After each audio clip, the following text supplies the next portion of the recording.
Now, recently Vodafone disclosed how they were using information. Can you talk us through this? Sure. So what happened is, in fact, a year and a day after the anniversary of the Snowden revelations, Vodafone released what they called a global disclosure report, which basically said, these are the networks that Vodafone has across the world. One of them is Vodacom in South Africa.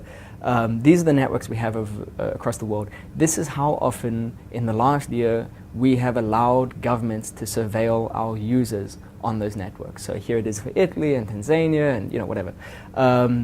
Now it was about, I can't remember, it was a few dozen countries. And it was shocking for many reasons, because it showed that in fact it was happening very widely across their networks.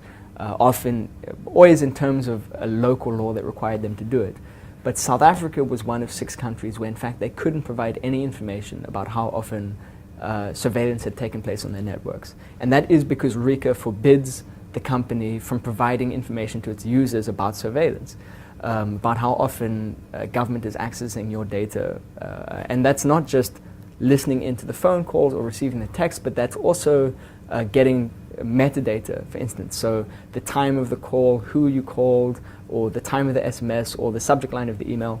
And that is also very, very sensitive information at times. It may not feel very important, but a lot can be told about you from your metadata. And that information has potentially been handed over quite widely.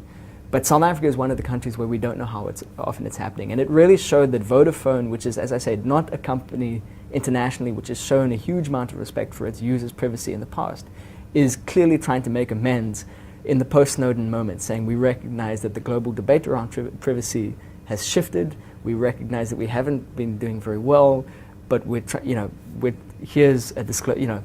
Let's clear the air. But they were restricted from doing so in the South African case.